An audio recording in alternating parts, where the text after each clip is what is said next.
Feedback Learnex. English forever.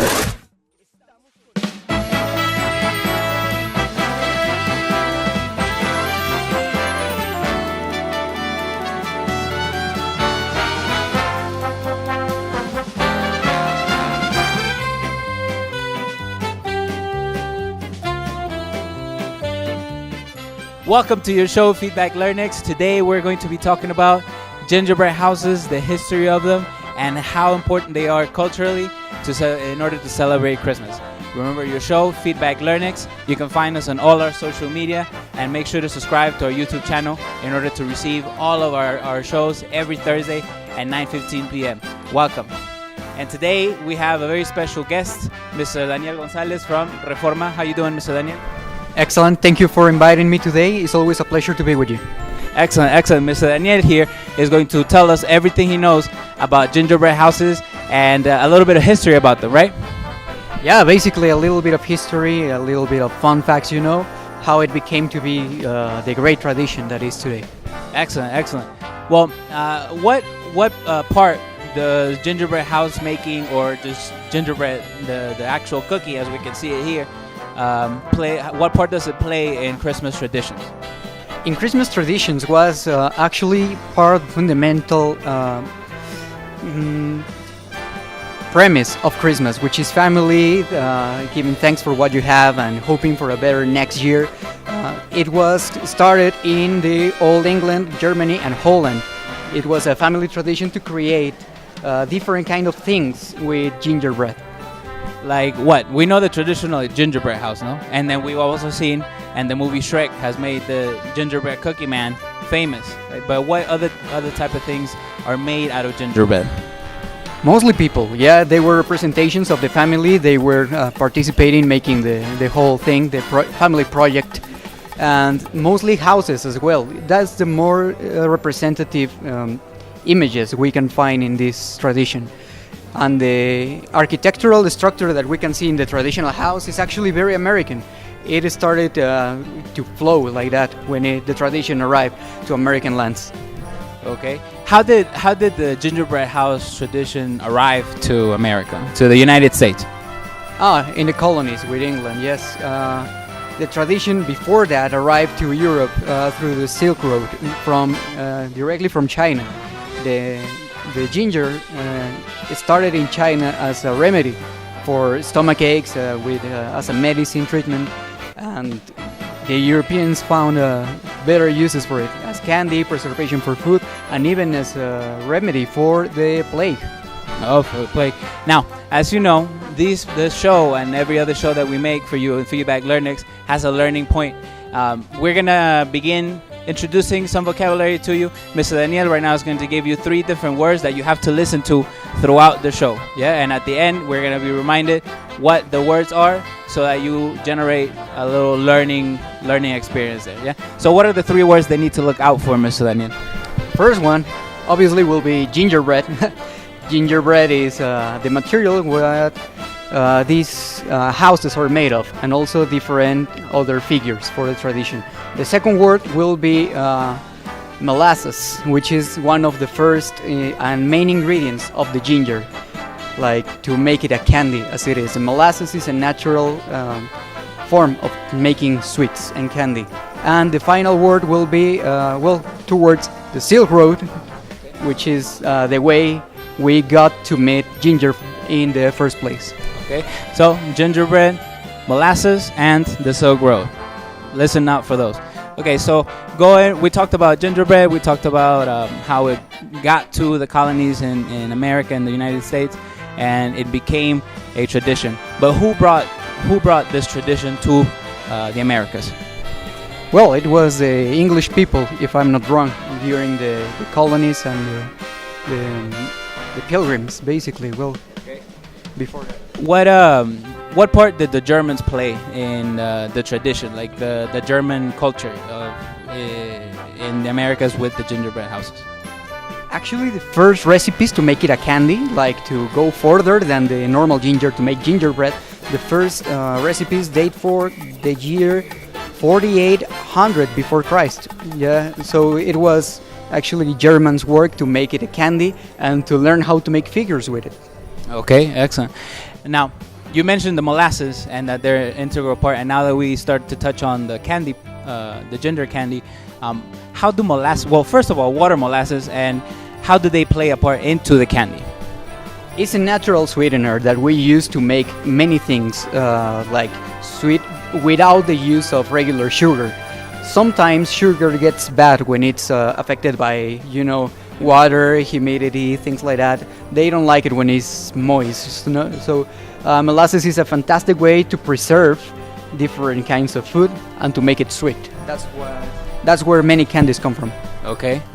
Molasses. We're going to keep talking about molasses in just a second. Remember, so far we've talked about gingerbread, then molasses. We're going to continue talking about the gingerbread tradition with Mr. Daniel as soon as we get back from the short commercial break. Remember your show, Feedback Learnex. We'll see you in just a second. 5001-9642 Feedback Learnex. With your forever membership, the practice never stops.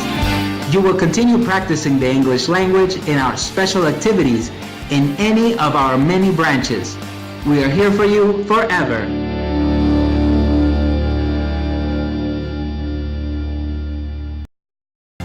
La comunidad Learnex piensa en ti porque aquí sí hablas inglés para siempre.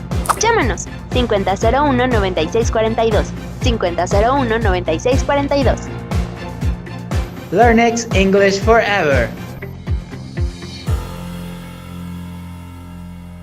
5001-9642 Feedback Learnex.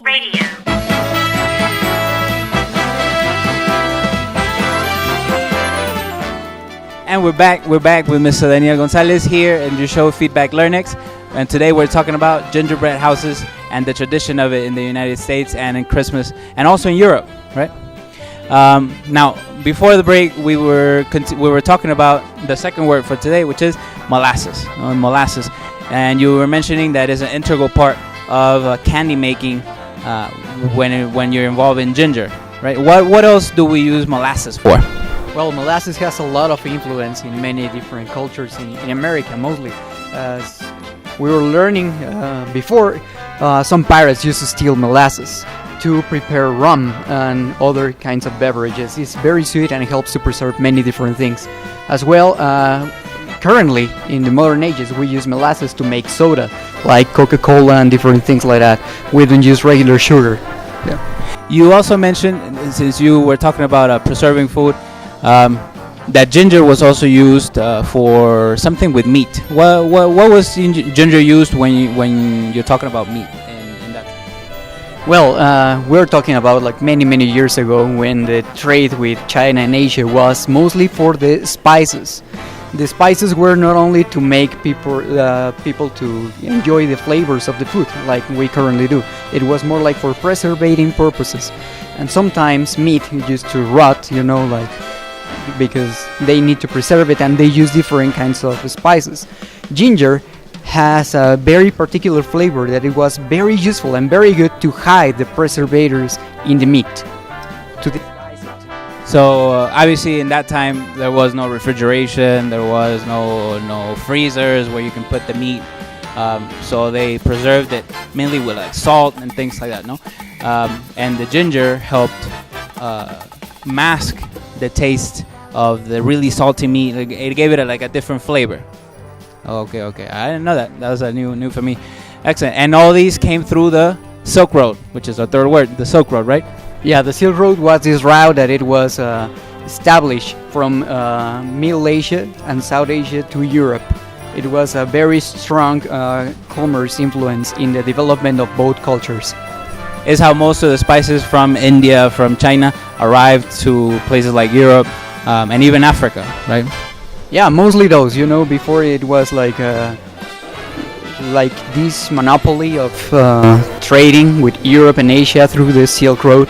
That's why the Portuguese started to look for other way around to get to Asia. That's like the big influence of ginger in modern culture. Excellent. And we've learned a lot about ginger, the root, and of course its uses in the gingerbread house, which is the main topic of the video today, the gingerbread house tradition, both in Europe and the United States. Remember the three words we began with? Gingerbread, molasses, and Silk Road. And gingerbread is? Gingerbread is? Is the candy we made with ginger. Yeah, the cookies, the actual cake that we use to make things such as the gingerbread house. And then the molasses is? The molasses is a natural sweetener alternative to sugar. And of course the Silk Road was? The commercial route between Asia and Europe. Excellent. Those are the three words. Remember those words. And unfortunately, we've come to the closing of the show. Remember, we're here with you every Thursday at 9:15 p.m. You can look us up in all our social media. Make sure to subscribe in our YouTube channel. Give us a like. Make a comment. Make a question. Tell us what you think so that we can participate in the conversation. Remember our hashtags. And we'll be more than happy to see you next week and to continue to further your learning experience. See you later. Thank you very much, Mr. Daniel. Thank you for inviting me again. And we'll see you next week.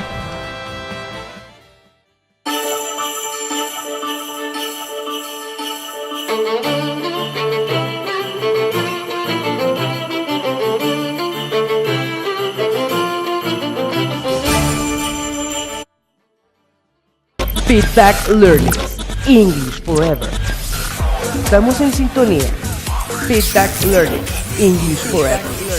Feedback Learnex.